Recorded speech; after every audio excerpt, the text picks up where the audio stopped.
यकीनी तौर पर इस्लामाबाद में इस वक्त बहुत हलचल है। पाकिस्तान तहरीक इंसाफ के लिए जब आसानी हुई है तो इस आसानी को पाकिस्तान पीपल्स पार्टी के लिए, पाकिस्तान मुस्लिम लीग नून के लिए प्रोसेस करना डेफिनेटली शुरू में बहुत मुश्किल था। आपने नून लीग का रद्द-ए-अमल देखा है कि वो फौरी तौर पर अपील में चली गई और पीपल्स पार्टी ने महमूद खान अचकज़ई से मुलाकात की, बिलावल भुट्टो ज़रदारी साहब ने। तो कौन किस तरफ जा रहा है, कौन किधर वज़न दे रहा है। और फिर यहाँ पे एक मसला और आ रहा है कि इशू टू इशू मामलात मुख्तलिफ हैं। यानी पाकिस्तान तहरीक इंसाफ कहती है कि हज़ारा और पंजाब में जो बहावलपुर है वो होने चाहिए या जनूबी पंजाब होना चाहिए, लेकिन सिंध पे उनका मौक़िफ़ वही है जो पाकिस्तान पीपल्स पार्टी का है। तो कहीं पर तहरीक इंसाफ की अलाइनमेंट जो है वो नून लीग के साथ है और कहीं पर जो है वो पाकिस्तान पीपल्स पार्टी के साथ है। और शायद ये डिमांड भी है वक्त की डिमांड है कि उन्हें हर एक के साथ थोड़ा थोड़ा कंट्रीब्यूट करना है और आखिर में वहाँ पहुँचाना है जहाँ हम पहुँचना चाहते हैं। आज एक और इंटरेस्टिंग चीज़ ये हुई कि जब कल बिलावल भुट्टो ज़रदारी साहब मिले अचकज़ई साहब से और फिर उसके बाद उन्होंने गुफ्तगू की है तो लगा कि पाकिस्तान पीपल्स पार्टी और तहरीक इंसाफ के दरमियान बात हो गई है। आज शहबाज शरीफ साहब ने दावत दे दी है पाकिस्तान तहरीक इंसाफ को, अपोजिशन को, कि वो जनाब मुज़ाकरात के लिए तशरीफ़ ले आए और मुज़ाकरात की पेशकश की और कहा है कि एक हाथ से ताली नहीं बचती है। और बैरिस्टर गौर ने भी फौरी रद्द-ए-अमल दिया है, वही बैरिस्टर गौर जो कल स्पीकर चैम्बर में भी थे, असद उमर भी थे, दीगर भी कुछ लोग थे और बानी PTI की जो हस्पताल मुंतकली का मामलात हैं उससे मुतालिक स्पीकर से कह रहे थे कि वो मीडिएट करें। बैरिस्टर गौर कहते हैं कि ये बड़ा खुश आइंद है। तो जाहिर है पाकिस्तान तहरीक इंसाफ को जो सियासत है वो करनी है पार्लियामेंट में और इन्हीं सियासी जमातों के साथ रहते हुए करनी है, लेकिन अब उसके पास ऑप्शंस की भरमार हो गई है। लेकिन उसके जो बानी चेयरमैन हैं उनके लिए आसानियाँ किस रास्ते से हैं इसका तयन उन्होंने खुद करना है और उसी रास्ते पर चलना है, तभी वो ज़्यादा देर तक चल सकेंगे। इसको हम इन डिटेल डिस्कस करने जा रहे हैं। मुझे जॉन पीपल्स पार्टी से बैरिस्टर आमिर हसन साहब, हमारे इन हाउस पैनलिस्ट एहतशाम हक साहब हमारे साथ मौजूद हैं और अब से कुछ देर बाद मुझे शौकत यूसुफजई साहब भी पाकिस्तान तहरीक इंसाफ से ज्वाइन कर रहे होंगे। आप दोनों हज़रात का बहुत शुक्रिया। बैरिस्टर साहब, मैं आपकी इजाज़त से, क्योंकि ज़ाहिर है आप तो कल मिले थे, उसके बाद आज बहुत सारी चीज़ें बदल चुकी हैं। वज़ीर आज़म साहब भी दावत दे चुके हैं, पैगाम रसानी हो गई है और दूसरी तरफ से ये कह दिया गया है कि मामलात अच्छे हैं, खुशाइंद हैं। तो एहतशाम साहब से गुफ्तगू का आगाज़ करते हैं। एहतशाम साहब, ज़ाहिर है ये जो सारे मामलात हैं इस वक्त इसमें बहुत तेज़ी से डेवलपमेंट हो रही है और जहाँ पीपल्स पार्टी अपने लिए कोशिशें कर रही है वहाँ मुस्लिम लीग नून ने भी सोचा कि हम कहीं पीछे ना रह जाएं। तो वज़ीर आज़म ने अपनी पुरानी ऑफ़र जो है उसको पानी शानी लगा के ताज़ा करके आज दोबारा पेश कर दिया है। तो अब PTI के लिए ऑर्डर क्या है, हुक्म क्या है, जाना किस तरफ है? ये कल से तय था कि आज प्राइम मिनिस्टर साहब अपने इत्तेहादियों के साथ बातचीत करेंगे और मुलाकात होगी। कहा जा रहा था कि उन्होंने फ्यूचर का पॉलिटिकल सिनेरियो देखते हुए कुछ बातें डिस्कस करनी थी, लेकिन आपने देखा अब्रप्टली ख़त्म किया गया और फौरी तौर पे अपना PTI को दावत दी मुज़ाकरात की, जिससे बैरिस्टर गौर ने भी इसको का बहुत अच्छा करार दिया। देखें, इसी खलबली में कि जो ये सारी बातें हो रही हैं और ये ख़ास तौर पे नए सूबों के मामले में बानी PTI को एक रिलीफ मिल गया। अब दो चीज़ें बड़ी इंपॉर्टेंट हैं, मेरा ख्याल है मिस ना हो जाए, ख़बरों के साथ साथ चलते हैं। देखिए, एक तो जो नज़रसानी की अपील आप देखा आपने कि वो जिस तरीके से वापस कर दी गई, वो कहा गया और उसमें आप देखें कोई एतराज़ बड़ा नहीं है कि एक पेज की जगह तीसरा पेज है, तीसरे की जगह चौथा पेज है, वो ख़ुद भी कर सकते थे लेकिन उसको वापस किया गया। उबैद, मेरी इत्तला है कि पावर दैट बी की तरफ से एतराज़ किया गया कि इसकी क्या ज़रूरत थी नज़रसानी की अपील करने की दायर। अच्छा। इस पर भी अब हमारे अवान जो है ना वो हिले हुए हैं और कल से आपने देखा सारा ज़ोर था ये बताने के लिए कि एक पेज है। तो वहाँ से जो इत्तलात आई हैं, जो मेरी इत्तला है, मेरे एक बड़े करीबी सोर्स से मुझे बताया कि उसकी वहाँ के एक लॉ ऑफिसर से बात हुई है। उसने कहा हमारी तरफ से तो कोई ऐसी चीज़ नहीं थी, बल्कि ये कहा गया कि इसको वापस लिया जाए। वापस लिया जाता है नहीं जाता या दोबारा से ये दायर होती है, दूसरी बात है। अब देखें जो सिचुएशन बन रही है, अब पीपल्स पार्टी भी आपने देखा जिस तरीके से मुलाकातें उन्होंने शुरू की हैं, अपना एक ख़ास तौर पे उनको लग रहा है कि नए सूबे बनना सियासी मौत है, ना ही लोकल गवर्नमेंट के मसले पे आ रहे हैं। अब इंटरेस्टिंग एस्पेक्ट इसमें ये है, बड़ी खबर ये है कि ये फ़ैसला हो गया है कि नवंबर में 28वीं तरमीम को हर सूरत में लाना है और 3 महीने के अंदर अंदर लोकल गवर्नमेंट के इलेक्शन जो है ना करवाए जाएंगे और जो डायरेक्शन सुप्रीम कोर्ट ने उबैद दी है उसकी रोशनी में किया जाएंगे। अब ये पैनिक में कर रहे हैं या इनको लग रहा है कि भी अब ये करना पड़ेगा। दूसरी बात है, मैं कोर्ट आपको एक बड़े अहम आदमी का बता दूँ एज़ इट इज़ जो मुझे बताया उन्होंने। अच्छा। वो कहते हैं एक अहम शख्सियत के मुताबिक पाकिस्तान अपनी आइनी और इंतज़ामी तारीख के एक फ़ैसला कुन मरहले पे खड़ा है। इस्लाहात 79 सालों में नहीं हुई, मगर अब इंतज़ामी ढांचे को जदीद तकाज़ों से हम आहंग करना वक्त की ज़रूरत है। अच्छा। System has to be reset, ये बताया गया। ठीक है जी, ठीक है। अच्छा, अब अगला सवाल और मोड़ जब आ जाए तो पता चल जाता है।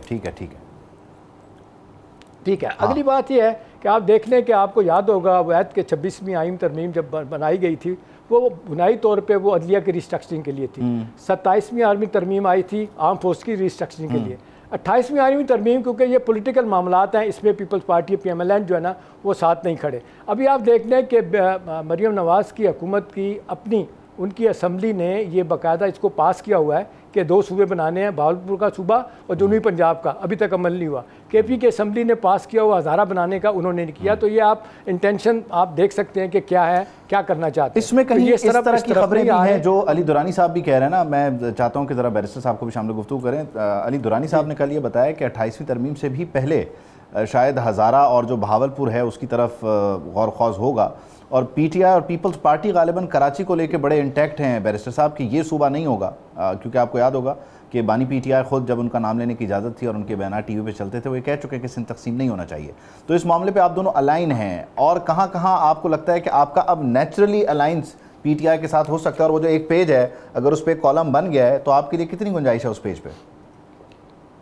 बहुत शुक्रिया जी। देखिए, पॉलिटिकल पार्टीज के दरमियान एक पॉलिटिकल अलायंस जरूरी होता है। वो गवर्नमेंट में आने के लिए नहीं होता या गवर्नमेंट खत्म करने के लिए नहीं होता, वो मुश्तरका मुफादात के लिए, वो रियासत के मुफादात और सबसे बुनियादी और जो ज़रूरी चीज़ है वो अवाम के लिए अपने अपने मंशूर के मुश्तरका नुकात के ऊपर होता है।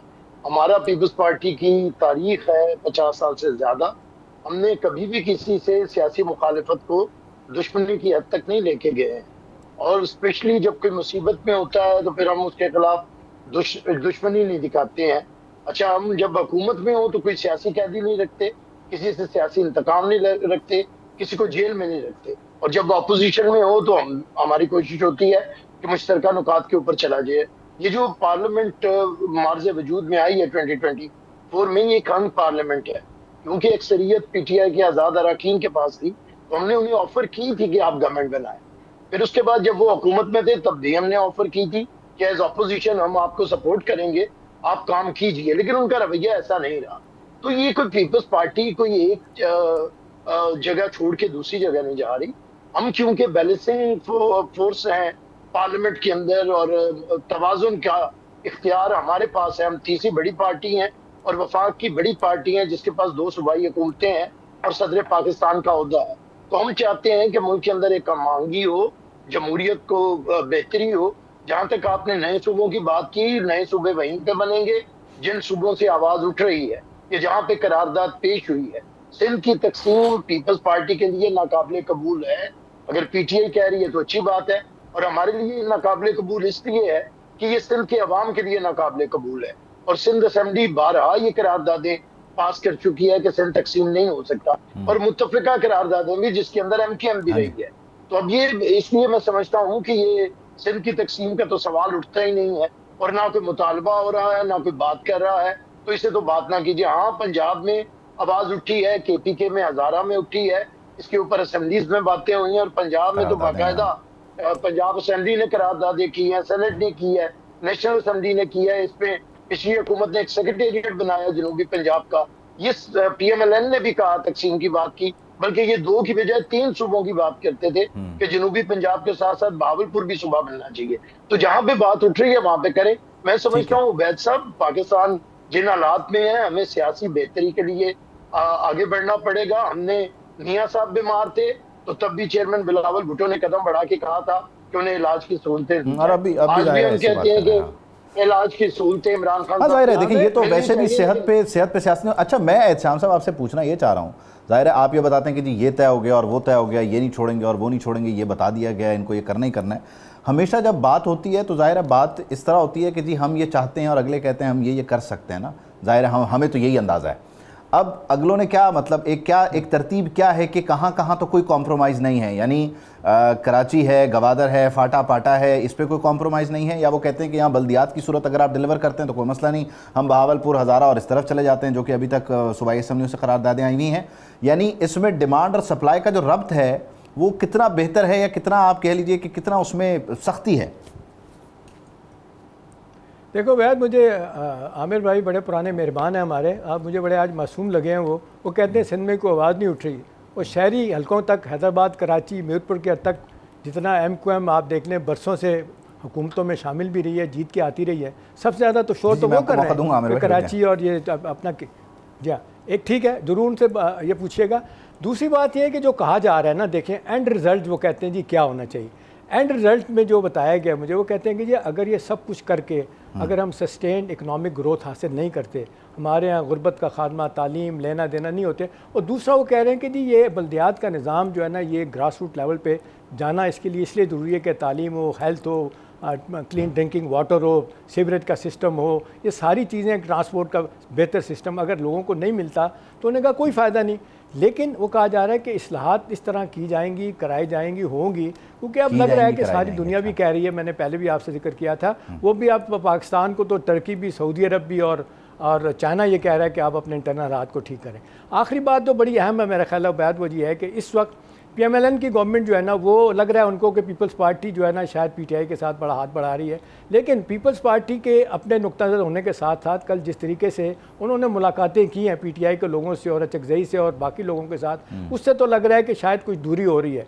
कुछ लोगों का ख्याल है कि ये पब्लिक में कुछ और हैं, एंड पे जब उनको कुछ कहा जाएगा तो इकट्ठे हो जाएंगे। 28वीं तरमीम के बारे में आखिरी बात यह है कि ये तय हो चुका है। देखिए उबैद, हमारे यहाँ हर वक्त ये कहा जाता है कि जी चीज़ें हो जाएंगी, कर ली जाएंगी, लेकिन ये अब तक एज वी स्पीक ये तय हो चुका है कि दोनों में से, बल्कि ये तो है कि लोकल गवर्नमेंट का तो मैं आपको बता रहा हूँ 3 महीने में इलेक्शन करवाए जाएंगे और फिर ये 8 से 12 बुनियादी तौर पे तो वो कह रहे हैं 8 से 12 सूबे बनने ही बनने हैं। वैसे तो कहते हैं 32 डिवीज़न है, तो 32 के 32 बना लें, या अपना GB और उसमें क्या कहते हैं आज़ाद कश्मीर भी डाल दें तो 37 डिवीज़न बन जाते हैं। अब ये कहा जाता है बड़ा मुश्किल काम है, हुकूमती सतह पे जिन लोगों ने सेमिनार कराए वो कहते हैं 600 और रुपया बचेगा, वो बाकी कहते हैं सेक्रेटरीट कैसे बनेगा, ब्यूरोक्रेसी कैसे आएगी, कैसे। अच्छा, इसमें एक चीज़ और बहुत इंपॉर्टेंट है कि आपको 2023 की मरदमशुमारी पे 2026 में नए सूबे भी नहीं बनाने चाहिए, फिर तो आपको मरदमशुमारी के लिए भी कुछ ना कुछ सोचना चाहिए, आपको नहरी निज़ाम को भी देखना चाहिए, आपको आपकी इकोनॉमिक जो पैटर्न्स हैं उनको भी देखना चाहिए। इसमें फिर बहुत सारी कॉम्प्लिकेशंस इन्वॉल्व है। आप कुछ कहना चाह रहे थे MKM वाले मामले पे? हाँ जी बैरिस्टर साहब। जी देखिए, एहतशाम साहब का मुझे बहुत एहतराम है, पुराने सहाफ़ी हैं, मेहरबान हैं। देखिए MQM वाला मामला एक बड़ा डिफरेंट है।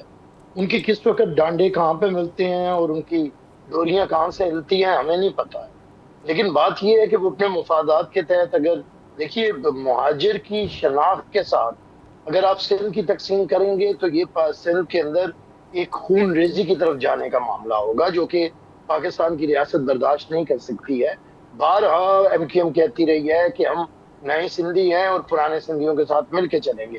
सिंध एक तारीखी तौर पे हजारों साल से एक खित्ता है और हमें किसी ऐसी बात की तरफ नहीं जाना चाहिए कि जहाँ पे नफरतें और ज्यादा बढ़े।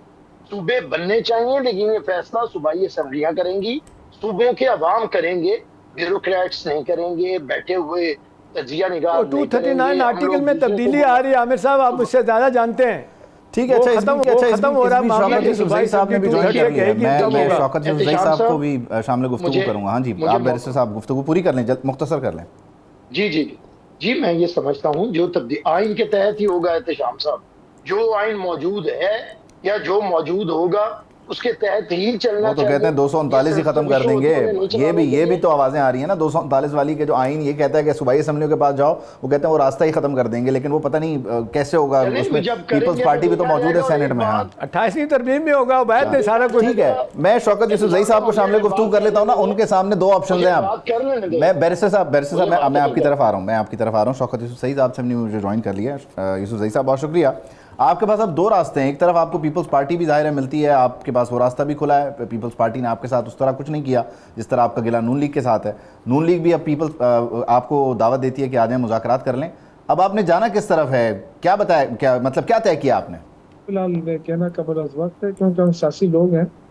लेकिन जो पीपल्स पार्टी जो कुछ कह रही है वो अपने अमली तौर पे अगर वो अपने आप को साबित करे, वो ये तो कह रही है कि फॉर्म 47 की हुकूमत है, वो ये भी कह रही है कि ये हुकूमत नाकाम हो गई है। उन्होंने ये भी इल्ज़ाम लगाया है कि जो कश्मीर इलेक्शन है। जी, मेरी आवाज़ आ रही है? जी जी, आपको सुन पा रहे हैं। जो कश्मीर इलेक्शन है उसमें एक दूसरे के ऊपर धांधली के इल्ज़ामात भी लगा रहे हैं कि जी धांधली हुई है। तो ये सारी चीज़ें हैं। अगर पीपल्स पार्टी वाकई सही मानों में ये तस्लीम कर रही है कि ये हुकूमत फॉर्म 47 की है, तो फिर इनको इससे आइसोलेट करना पड़ेगा, क्योंकि फॉर्म 47 ही के ज़रिए सदर मुमलिकत बने हैं। और फॉर्म 47 ही के जरिए इन सब इन्होंने जब तक बरात की है, जो गवर्नर्स बने, सब इन सब से इस्तीफा देकर अपोजिशन में आना होगा। तो अपोजिशन के साथ तो हम बैठे हैं। हम तो बार बार कह रहे हैं, मौलाना साहब के साथ भी हमारे राब्ते हैं, हम अपोजिशन के साथ राब्ते रखना चाहते हैं, उनके साथ मिलकर एक मौसर तहरीक चलाना चाहते हैं। तो हुकूमत तो अगर हमने हुकूमत करनी होती तो पीपल्स पार्टी ने तो हमें शुरू दिन से कहा था क्या है हुकूमत मिलकर बनाए, लेकिन हमें पता था कि हमें इनके साथ नहीं चल सकते, तो हम हुकूमत से दूर रहे क्योंकि हमारा मैंडेट चोरी हो रहा था और हो गया था ऑलमोस्ट। आज पीपल्स पार्टी कह रही है कि जी ये हुकूमत जो है, ये नून लीग जो है, ये मास्टर है मैंडेट चोरी करने की। तो अब ये चीजें यानी आप चाह रहे हैं जो मुजफ्फराबाद में हो रहा था वो आपको इस्लामाबाद में देखे। बैरिस्टर साहब फरमाइश आपके सामने है, आप वहां कुछ कहते हैं, यहाँ आप कहते हैं हमारे इत्तेहादी हैं, वो कह रहे हैं जी दोनों जगह एक जैसी बात करें बस। नहीं देखिए, एक तो हम इनसे इत्तेहाद के लिए कोई उतावले नहीं है, हम तो इन्हें समझाने गए हैं कि अचकजई साहब पुराने सियासतदान हैं कि सियासत कैसे होती है, और हमें इनसे तो नहीं सीखना कि हम कहेंगे फॉर्म 47। जब अभी ये मार्जे वजूद में नहीं आते थे, 88 में हमने झुरलू का कहा था और झुरलू साबित किया था सुप्रीम कोर्ट में असगर खान केस में IGI बना था। तो धांधली का शिकार पाकिस्तान की तारीख में पाकिस्तान पीपल्स पार्टी रही है, तब भी रही है जब 2018 के इलेक्शन में ये आए थे और इन्होंने कहा था कि कौम का बाप होता है। तो मैं ये बात करता हूँ कि हमें थोड़ा सा देखना है सियासी जमातों को अपने से। हम इन्हें ये नहीं कहने गए कि आप हमसे इत्तेहाद करें, ना हमें कोई इनसे इत्तेहाद के लिए हमें कोई शौक है। हम तो इन्हें ये कहने गए हैं कि सियासत कीजिए, पार्लियामेंट से अगर तनख्वाहें ले रहे हैं तो उसकी कमेटीज में बैठे, वहां पे अपना रोल अदा करें। ये ना कीजिए आपके तनख्वाहें भी लें, पार्लियामेंट लॉजेस में भी बैठे हुए हैं, अपोजिशन लीडर के ओहदे भी आपके पास हैं। आपका हाल तो ये है कि आपकी पूरी जमात में एक फर्द आपको नहीं मिला कि आप उसे अपोजिशन लीडर सेनेट में या कौमी असेंबली में बना सकें। तो मैं ये कहता हूँ कि हम आपकी मुसीबत में हम कभी भी जुबान दराजी नहीं करते। हमने मियां नवाज शरीफ को भी मुसीबत में उनका साथ दिया, आज इमरान खान की भी सेहत के मामले में बात कर रहे हैं, लेकिन तारीख वहां पे खड़ी है कि जब ये बातें करते थे कि किसी को नहीं छोड़ूंगा, मेरी बंदूक की नशिस्त के ऊपर है। और मैं यही बताना चाहता हूँ वैद साहब, जुल्फिकार अली भुट्टो बनना तो नामुमकिन है, आसिफ अली जरदारी बनना बड़ा मुश्किल है। 14 साल जेल में रहना, शौकत यूसुफजई साहब, ना डालना। मैं इसको क्योंकि इसको हमने कंक्लूड करना है। आखिरी फिक्रा देखिए, जो जश्न और मुबारकबाद दे रहे हैं ना, आखिरी फिक्रा एक फिक्रा उनका होने दें शौकत यूसुफजई साहब जी। कभी कहते थे हॉस्पिटल एडमिट होने पे मुबारक दे रहे हैं, कल ये कहते थे कि ये डरपोक लोग होते हैं जो हॉस्पिटल चले जाते हैं। ठीक हो गया, फिक्रा पूरा हो गया। शौकत यूसुफजई साहब, आपने तो जो जवाब देना उनका देना। मुझे ये लग रहा है कि आपको सबसे थोड़ा थोड़ा इत्तेहाद करना पड़ेगा, अभी फिलहाल वो टाइम आ गया है ना कि एक बात के ऊपर एकदम यू टर्न हो जाता है। देखें, इनके लीडर के ऊपर इल्जाम जो है मैंने नहीं लगाया है, राना सनाउल्लाह साहब ने कहा है कि इन्होंने मनी लॉन्ड्रिंग की है अरबों डॉलर की। अब ये मुझे बताएं कि अरबों डॉलर का जब इन्होंने मनी लॉन्ड्रिंग की है तो या तो केस कर लेना राना सनाउल्लाह ने आपके बारे में भी बड़ा कुछ कहा, वो मानते हैं। बैरिस्टर साहब, लेट हिम टॉक। जब हम कहते हैं कि आप चोर हैं दोनों, तो ये मानते नहीं है, जबकि हम अलग हो जाते हैं या आपस में एक दूसरे को चोर चोर कहते हैं, आप साबित हमारे चोर कहने पे नाराज हो जाते हैं।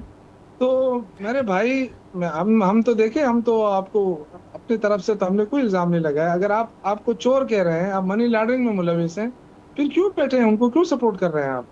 आपको तो पंजाब से देखा ना कितना बड़ा नुकसान पीपल्स पार्टी ने उठाया है। और बाकी रह गया भुट्टो साहब की बात और जरदारी साहब की बात, मैं उस पर जाना नहीं चाहता। सही है, इंशाल्लाह किसी और वक्त, क्योंकि अभी टाइम कम है। मुझे ब्रेक लेनी है। आपने अच्छा इजाजत दे दें, आप अगर एक फिक्रे की इजाजत है श्याम साहब आपको, क्योंकि पहले वाले फिक्रे में शौकत यूसुफजई साहब नाराज हो गए। एक ही फिक्रा उबैद, एक ही फिक्रा मॉडल बनाया जा रहा है बांग्लादेश को, जिसके बारे में कहा जाता है हमारे तल्लुकात बहुत अच्छे हैं। 2015 में उन्होंने 7 नए सूबे बनाए थे, तो हम क्यों नहीं बना सकते? ये अब दलील ये दी जा रही। जाहिर है सूबे बनने चाहिए और उसके लिए जो तरीक़ाकार वज़ा है या तो उस तरीक़ाकार के मुताबिक बना लें या फिर तरीक़ाकार फिर नया तरीक़ाकार आप राइज कर दें, यही रास्ता बचता है। लेकिन जिन लोगों ने आपस में बैठना है और जिनका वर्किंग रिलेशन होना चाहिए, उनके मामलात आप देख रहे हैं। यानी पाकिस्तान तहरीक इंसाफ और पीपल्स पार्टी के दरमियान मुलाकात है, लेकिन सूरत हाल आपके सामने है, कुछ तलखियाँ ज़ाहिर हैं माजी की। नून लीग और पीपल्स पार्टी के दरमियान भी मामलात बहुत अच्छे नहीं हैं, आइडियल नहीं है, और इसी तरह नून लीग और PTI के दरमियान भी नहीं है। तो इन सबको एहसास करना होगा कि वक्त जो है वो एक ही वक्त आपको सबसे लड़ने की इजाज़त नहीं देता है। सब्सक्राइब करें और बेल दबाएं ताकि कोई खबर रह न जाए।